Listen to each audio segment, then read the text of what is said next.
I am not a role model. I am not paid to be a role model. I am paid to wreak havoc on the basketball court. Parents should be role models.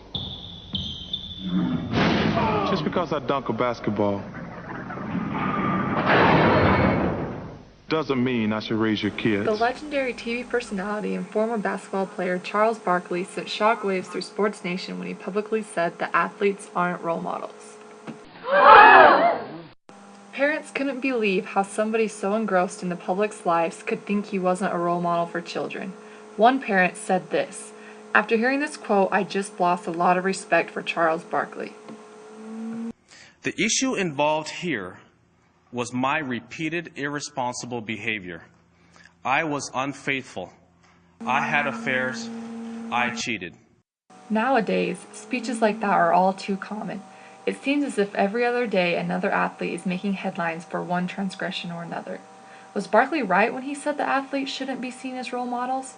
Or do these superstars, because of their highly publicized lives, owe it to society to perform well both on and off the court?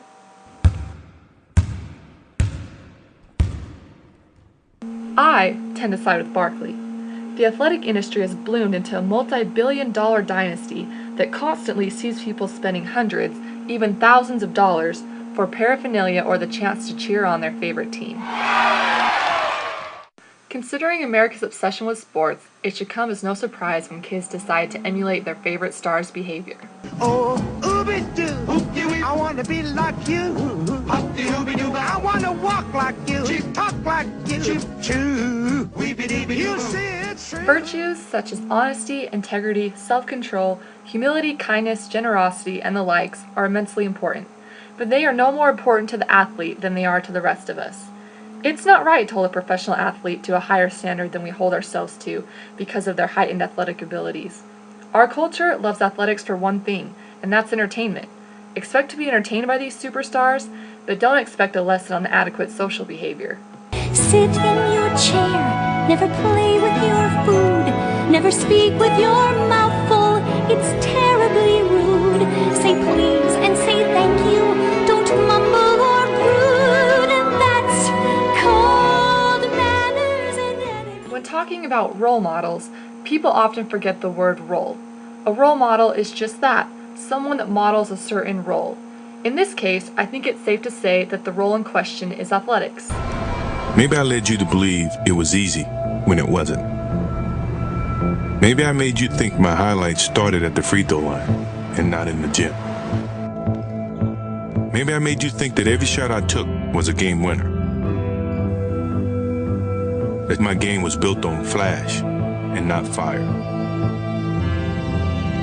Maybe it's my fault that you didn't see that failure gave me strength, that my pain was my motivation. Maybe I led you to believe that basketball was a God-given gift and not something I worked for every single day of my life.